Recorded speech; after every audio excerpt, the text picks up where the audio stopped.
축약해서 발제를 하고 상세한 내용은 재단 홈페이지에 올라 있는 파일을 참조해 주시면 되시겠습니다. 크게 네 단락으로 나뉘는데요. 첫 번째는 역대 우리 국민 통합 갈등 사례를 해방 이후부터 살펴보고요. 그리고 현재 상황의 진단과 세 번째 우리 역사에 또는 미국, 영국 등의 제가 자료를 갖고 있는 그 범위 내에서 그 교훈을 살펴보고 마지막으로 해야 될 과제 이렇게 보아봤습니다. 역대 우리 국민 통합은 정부가 한 것도 있고 민간이 한 것도 있고 뭐 합니다만은 쭉 나름 정리를 해봤는데요. 시간이 너무 가기 때문에 이 부분은 생략하도록 하겠습니다. 정리를 해보면 생각보다 초대 이승만 정부 때 국민 통합에 기여한 조치들이 굉장히 많았다 하는 것을 제가 느낄 수가 있었고요. 그리고 뒤로 올수록 국민 통합에 기여한 조치들이 많지는 않았고 특히 지금 정부는 국민 통합에 기여한 조치는 거의 눈에 띄지 않았습니다. 한편 뭐 의도는 좋았는데 국민 통합에 실패했다거나 또는 실질적으로 국민 갈등, 분열을 초래한 정부 조치들도 적잖이 눈에 띄었는데요. 뭐 구체적인 내용을 말씀드리지는 않고 노무현 정부 때부터 대한민국의 역사를 폄훼하는 그런 대통령의 시각에서부터 또 대통령이 노골적으로 선거에서 특정 정당의 편을 든다든지 하는 그런 현상들이 나타나고 있었고 정리를 해보면 지금 정부에서 국민 통합에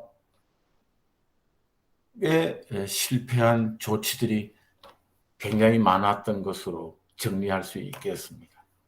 한편 정부 외에 민간에서도 국민 통합 또는 갈등을 촉발한 활동들이 적잖이 있었는데요. 이것은 예시적으로 뽑아보면 예를 들면 1980년대 전두환 정부 때입니다. KBS가 주도했던 누가 이 사람을 아시나요? 라는 이산가족 찾기 캠페인이라든지 외환위기 직후 금모기 운동, 붉은 악마의 거리 영혼, 태안 유출된 기름 방제 자원봉사, 동원된 자원봉사로 이게 세계 신기록을 세웠다고 합니다. 등을 들 수가 있겠고 국민 갈등을 촉발한 것으로는 최근 사례로는 광복회장의 친일파 파묘론을 비롯해서 미군 장갑차 여중생 사망, 강우병 보도, 그리고 박 대통령 탄핵 관련 또 조국 임명 철회와 수호 관련 집회 등이 갈등을 촉발한 민간 활동이 되겠습니다.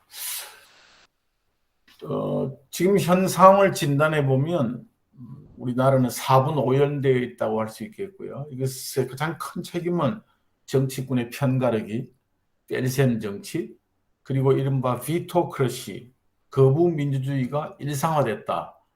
또 그 외에도 민간에서도 이념 지상의 원리, 극단, 종족주의가 발호해서 합의와 타협이 아주 어렵게 되어 있는 상황입니다. 지역 계층, 세대 이념, 남녀노사, 노노 생활 갈등도 심화되고 최근에는 갈등이 전방위로 확산되는 양상이어서 노조원이 비노조원을 탄압한다든지 또는 세입자와 임대인, 또 수도권과 비수도권, 청년 남녀 뭐 등등으로 갈등이 확산되고 있고 지역 공동체에서도 흡연, 주차, 층간소음, 버스 노선 등을 둘러싼 갈등이 심각한 그런 상황입니다. 이 책임은 모두에게 있다고 하겠습니다. 가장 큰 책임은 윗물에 있겠습니다. 위정자, 정무직은 해안 양심 도량이었고 관료, 법관, 또 국책연구원에 종사하는 사람들이 용기가 없고 지식인과 싱크탱크는 열정, 실력, 설계가 없고 언론, NGO, 노조, 이익집단, 직역단체는 편향되고 욕심이 많으며 일반 국민들도 선사후공 각자 도생에 공민의식이 없어서 갈등과 반목이 더 심화되고 있지 않나 그렇게 생각합니다. 구체적으로 살펴보면 세 가지로 집약할 수 있겠는데요. 먼저 국정 생태계가 취약하다 하겠습니다. 지성의 깊이가 얕고 경박해서 아니면 말고식 신장개혁과 불량품이 양산되고 있다. 총론은 무성한데 강론은 빈약하며 이것은 우리 학교에서의 표창학습 관행과 외화내빈 성향과도 관련이 있고 전문가 윤리의식과 장인정신이 미흡하며 정당 연구소 그리고 당원 연수원, 민간 싱크탱크, 지식인 네트워크 등 토양도 척박합니다. 그리고 수기, 공론, 협치 문화도 요원해서 사실 요즘 우리 사회에 어른이나 원로가 없다 그런 얘기들을 듣고 있죠. 또 우리 문화의 원류에 도덕 지향의 탁상공론도 뿌리가 깊다고 생각합니다. 그래서 무책임한 낙관론과 명분에 치우친 주작 전통 그리고 위에서도 말씀드렸듯이 강론에 너무 소홀해서 실제 명분은 좋지만 집행하려고 보면 여러 문제가 나타나게 됩니다. 거기에다가 정치의 문제가 있죠. 포퓰리즘 등이 기승을 부리고 있어서 표심 경쟁으로 대정요법이 난무하고 각계각층이 과잉 정치화돼서 이분법, 강자를 억누르고 약자를 독려한다, 도와준다 그런 식의 정책들과 슬로건이 갈등을 부추기고 있습니다. 또 전임자와 차별, 부정하려는 그런 정치도 제도화된 기억의 상실로 이어져 오락가락, 지그재그 뭐 그런 정책으로 갈등을 부추기고 신뢰 이익을 훼손하고 있습니다. 각 정당과 위정자들의 당리당략과 상징조작으로 정부 실패가 누적되고 있습니다. 보모국가론이 득세를 하고 있고 무조건 찬성과 무조건 반대에 따른 선동, 중론, 부의, 항설이 정론을 몰각하고 있으며 사법부는 정치권에서 해소하지 못한 갈등을 정리하는 하수처리장처럼 되었고 관료나 국책연구원이 이를 뒤치다꺼리하고 합리화하는 그런 형국입니다. 마지막 이념 이익 떼쓰기가 과학 규범 상식을 압도해서 환경 문제, 반미, 반일 그리고 대기업 정규직의 강성 노조들이 빚어내는 다양한 부작용과 갈등들을 막고 있습니다. 또 개발 독재 시대와 달리 지금은 파레토 향상의 여지가 소진이 되어서 옹호연맹과 이익집단의 포획 로비와 거부권이 행행하고 있으며 님비와 핀피 등에 의해서 몸살을 앓고 있습니다.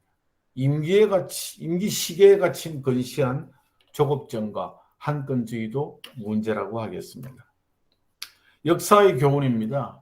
통일 신라 시대를 살펴보면 신라가 삼국을 통일한 뒤에 연착륙이 됐던 여러 가지 요인이 있겠습니다만 그것을 좀 정리해 보면 구심력도 상당히 중요한 하나의 요인이었습니다. 신라는 통일을 달성한 뒤에 여제 유민을 흡수 융합을 했습니다. 9개의 핵심 군사 조직 구스당 중에서 신라민으로 형성된 부대는 3개에 불과했습니다. 우리나라의 지금 현재로 치면 이게 특전사, 수방사 같은 조직인데요. 그리고 신라 최초의 국사로 백제 출신 경흥을 발탁을 했습니다. 또 불교가 삼국의 공통 신앙이었는데 이때 의상의 화엄사상, 원효의 화쟁 사상도 다양성을 인정하고 통합을 하는데 크게 기여했습니다. 반면에 통일 신라가 쇠락하게 되는 데에는 원심력이 결정적으로 작동했습니다. 골품제와 권력투쟁, 귀족의 사병양성, 지방호족의 할거와 농민반란 등이 그 징표라고 하겠습니다. 고려를 살펴보더라도 궁예와 견훤보다 후발주자였고 힘이 약했던 왕건이 후삼국을 통일할 수 있었던 것은 슬기로운 유화, 화친외교 덕이라고들 합니다. 호족의 귀부 연합과 중패비사, 자기를 그러니까 호족들에게 아주 후하게 대접하고 자기를 낮추는 그런 정책의 탕평과 정략 혼인 등의 통합 정책이 주요했다고 봅니다. 그리고 11조를 시행해서 백성들의 조세 부담을 3분의 1로 낮추고 노비와 유랑민을 방면귀양시켜 민생을 안정시켰으며 특히 후백제 견훤까지 포용하는 등의 그런 유화 정책이 후삼국 통일의 원동력이었다. 그렇게들 봅니다.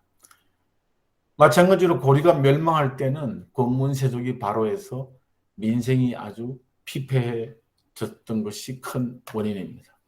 세종의 민본, 흉민, 여의 정치를 통합을 얘기할 때 빼놓을 수가 없는데요. 세종은 애민, 포용, 신뢰와 합리, 인본주의를 중시했습니다. 선대했던 태종의 강력한 리더십은 혼란 수습에 기여했지만 그런 리더십을 지속했을 경우 정쟁이 반복될 가능성이 아주 높았는데 세종은 이를 꿰뚫어 보고 선정, 문흥 정책을 폈습니다. 그리고 관비에게도 산후 100일 등 개 160일의 휴가를 부여함으로 하는 등의 어지러운 너그러운 어진 정책들을 폈었습니다. 무엇보다 중요한 것은 세종 때 공론, 수기, 검정을 활성화했다는 것입니다. 한글을 창제한 것도 조정과 백성의 소통이 주된 목적이었다고 하죠. 그리고 신하들과의 시사, 경연, 윤대 등 이른바 여의를 일상화해서 예컨대 북쪽의 여진족을 정벌할 때 3개월간 토론을 해서 결론을 내렸다고 하고요. 조선시대 전세제도의 기본이 되었던 공법을 확립할 때는 6개월간에 17만 2천 가구를 여론조사를 했고 여론조사해서 그때 찬성이 50%를 조금 넘었다고 합니다. 50한 5, 6% 정도 되어서 즉각 시행하지 않고 이후 14년간 연구와 보완, 시험을 거쳐 전세제도를 시행했다고 합니다. 이후 사색당쟁과 영정조의 탕평을 보면 인조 숙종 때 붕당, 벌렬 정치로 인해서 당쟁이 격화되고 사화, 옥사, 환국이 반복이 됐죠. 처음에 동인서인에서 남인, 북인, 노론, 소론, 시파, 벽파로까지 사실 사색을 넘어서까지 비화가 됐는데요. 이때 예성 논쟁 등 이념 대립이 아주 치열했죠. 특히 막판 회의 시비로 시파와 벽파가 나뉜 뒤에는 세도 정치로까지 나아가서 결국 망국에 이르게 되는데요. 영정조 때는 탕평을 통해서 영조 때의 균역법, 정조 때의 신의 통공 등 개혁과 문해부흥, 국력 신장의 초석이 되었습니다.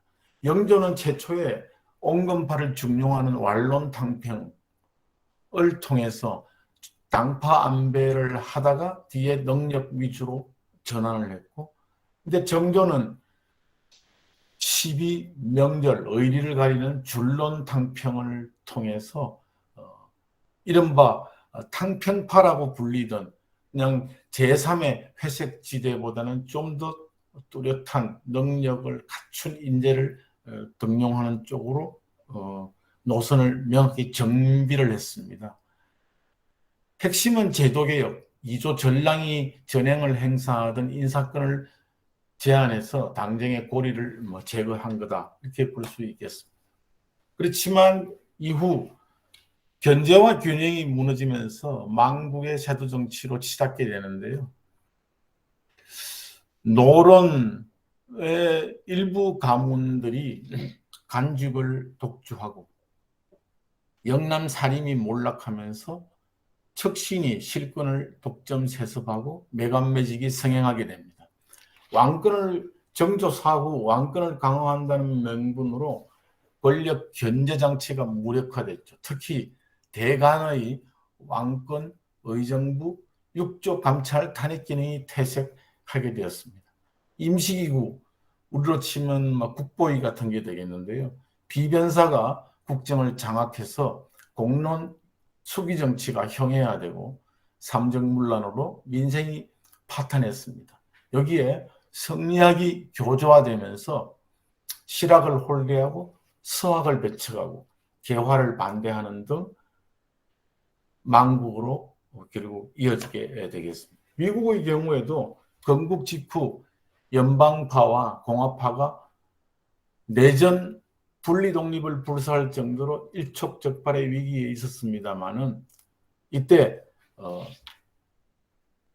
친영 연방주의자와 친불 공화주의자의 극한 대립을 중재하고 위기를 피할 수 있게 구한 사람이 4대 대통령 제임스 메디슨이라고 하겠습니다. 메디슨은 정치가의 표상이고 공화정의 태도라고 하는데요. 특정 계층만 대변하는 정치인이 아니라 정치가로서 공화정을 신봉했죠.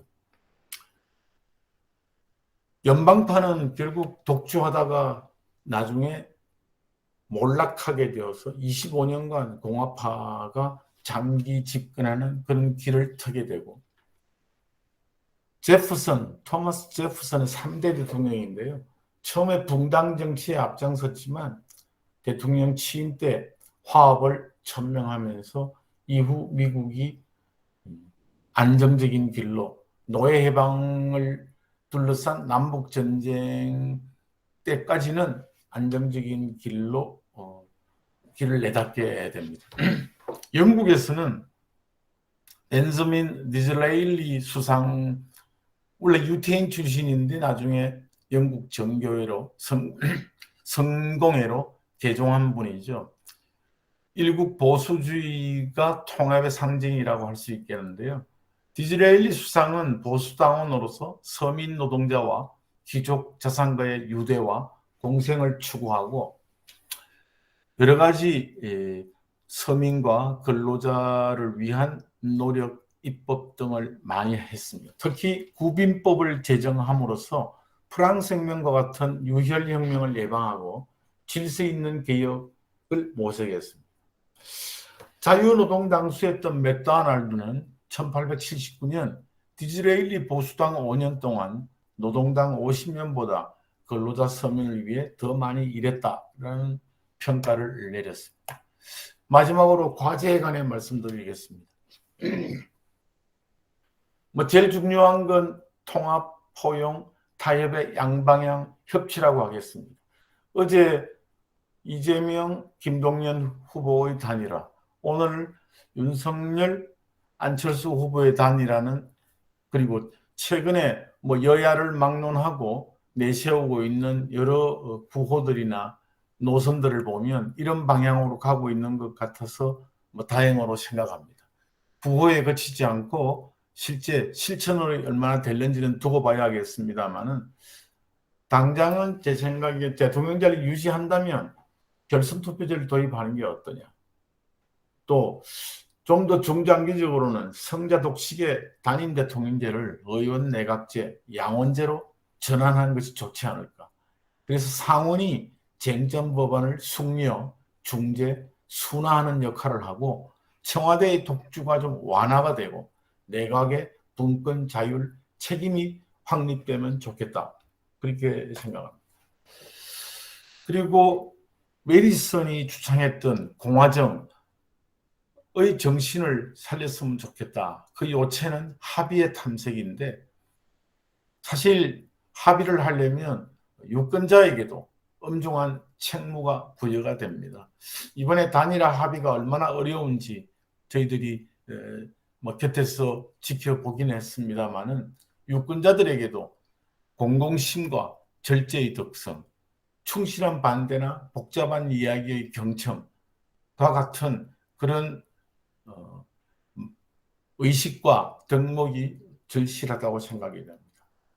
그리고 강조해드리고 싶은 것은 사실 복잡다기한 공권력의 견제장치는 어떻게 보면 귀찮아 보이지만 세종 때의 여의정치와 마찬가지로 서리고 치우친 외골 정책을 걸러내는 안전망이다.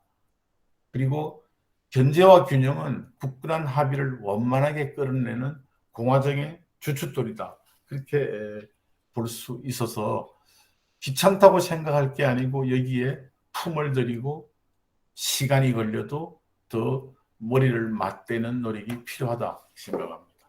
그렇게 하려면 그 관건은 사실 정치가의 양성인데 정치인이 아니라 정치가의 양성인데 정치가의 덕목은 여러 사람들이 한 얘기가 있습니다. 아리스토텔레스는 4가지를 들었고요. 그런데 가장 중요한 건 사실 관용과 너그러움이라고 생각이 됩니다. 누구에게도 적이 없이 모두에게 애휴를 이라는 그 슬로건 이런 그 얘기 이것을 새기면 정치인을 벗어나서 정치가가 될 수 있다고 생각이 됩니다.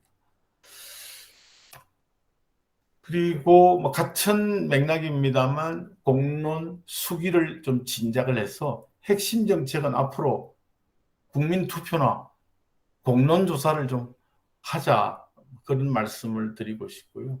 전문가의 검증, 중재, 창도, 경련, 간언을 강화를 해서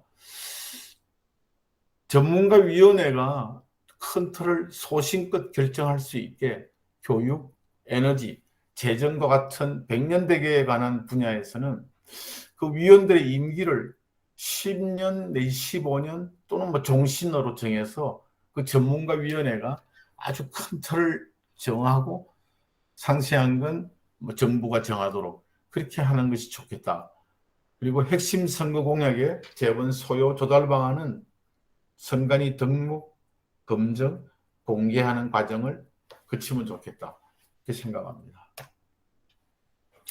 세 번째는 말씀드린 대로 견제 균형의 장치를 복원하고 사회자본을 확충해야 되겠습니다. 특히 비가역 확약 기재로 되어 있는 검, 경, 공수처의 수사, 감사원의 감사, 사법부 재판의 독립성을 확립하고 대통령 특별감찰관 지금 공석인데 임명하며 공영방송과 선거관리의 중립성을 담보하고 인사청문 결과를 존중하며 기재부에 부여된 여러 가지 권한 등이 무시되지 않도록 하는 것이 중요하다. 그리고 국책연구기관의 공정성을 높이고 나머지 정당연구소, 연수원, 민간 싱크탱크 등을 좀 더 강화하며 마지막으로 국민의식 함양을 위한 교육 계몽운동 전개도 필요하다고 봅니다. 이건 지난번에 한번 말씀드린 바가 있는데 제가 좀 더 보완을 해봤습니다. 그리고 어떤 정책을 아니면 말고 식으로 쏟아낼 게 아니라 그 중거를 좀 생각해야 되겠다. 1차 중거는 자유주의. 이건 당연히 개인주의와 다릅니다. 남에 대한 비간섭, 문명사회의 가치와 부합하는가, 자유와 창의를 신장하는가. 2차 중거는 공동체주의로 또 집단주의와 다르죠. 소수에 대한 비지배로서 공동체의 가치와 박의 연대 책임을 훼손하지 않는가. 그런 2가지 중구로 생각하고 우선순위는 덕치, 예치, 법치의 순으로 하면 좋겠다. 그래서 밑에 제가 들어놓은 몇 가지 예를 보시면 주행 인프라의 규칙, 기간제 근로에 관한, 교육에 관한, 취약계층 지원에 관한 그런 정책들을 생각할 때 우선순위를 어떻게 정할 것인가 하는 것을 예시해 봤습니다. 너무 주마등산격으로 빨리빨리 진행을 해서 송구스럽습니다만, 한마디로 제 발표 내용을 요약하면 줄탁동시 함께 힘을 합치자, 그렇게 정리할 수 있겠습니다. 감사합니다.